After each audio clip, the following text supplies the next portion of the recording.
G'day folks, John from Outdoor Academy. We had a couple of questions surrounding my little survival necklace with the ferro rod and the ceramic striker. It'll be easier to show you another one that I'm not wearing around the neck. I'll apologise in advance for the dog huffing and puffing in the background, but she hates it if I go bush and leave her at home. So I've got these small ferro rods that you can fit onto a necklace in a little ceramic striker, and I sell them on my website because it's something that I use and I think it's a useful tool. And I've had a couple of people ask, is it just a gimmick or does it actually work? So I thought, well, it's been raining most of the night, most of the ground cover and a lot of the tinder's damp if not wet, and let's face it, in a survival situation you're probably going to be wet and cold when you need a fire the most. So let's have a bit of a look around and see if we can find some semi-dry tinder and see if we can get a fire going using just the survival necklace. I'll see what I can collect and I'll get back to you. Underneath this passiflora vine, which is our native passion fruit, and because making fire is hard work, I can have me a snack. Just want some of this inner bark from the stringy bark. Doesn't harm the tree at all, and that's a good source of tinder because it's dry on the inside.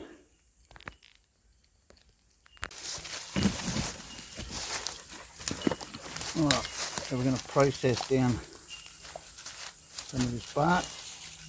I want nice thin sections.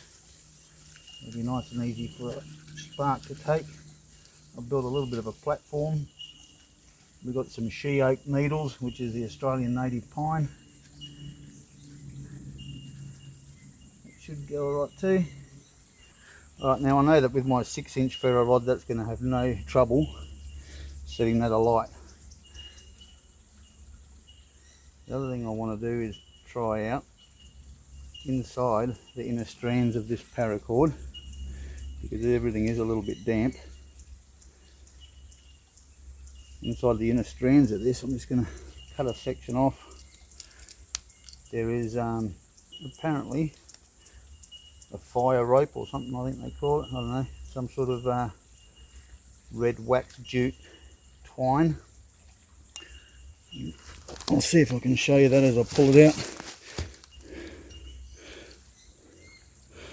So out of your 7 strands, one of the strands in there is apparently a flammable jute type material, as well as a sewing thread and some fishing line and so forth. But let's pull that out and we'll see if that lights up.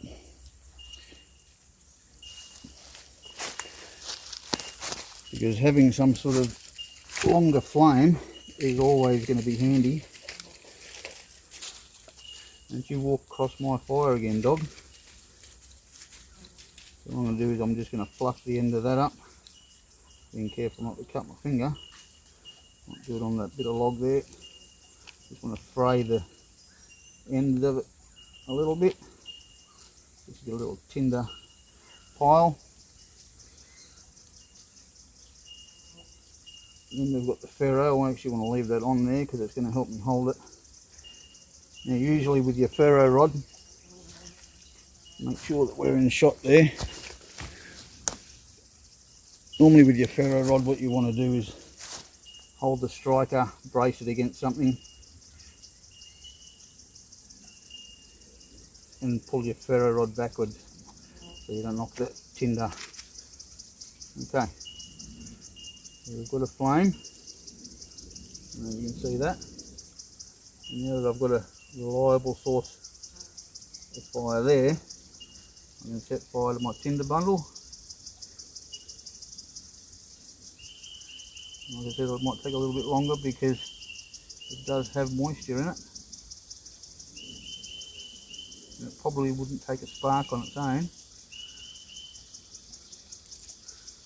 So I need to dry that out just a little bit more. You can see the importance of having some sort of candling device when you have wet tinder to get the fire going.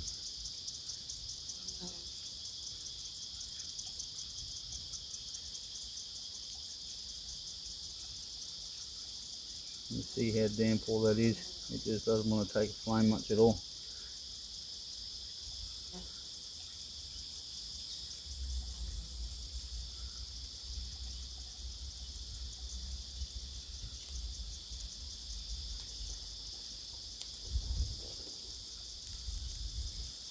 There we go.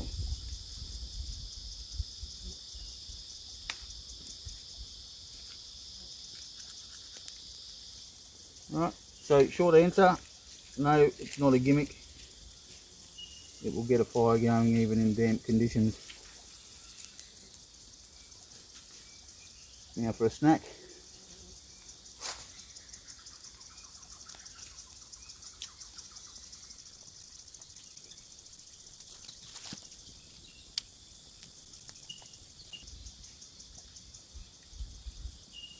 The ferro rod and the small ceramic striker. It's a winner, folks.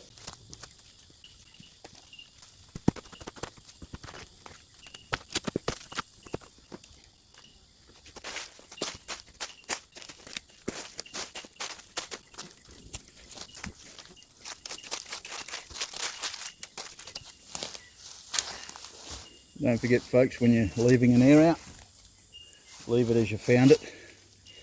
Make sure your fire's out. Got a smouldering stick here that I'll dunk in the creek to make sure that it's out. The rest of the fire is out and covered it back over. Leave it as you found it, folks. Thanks for watching.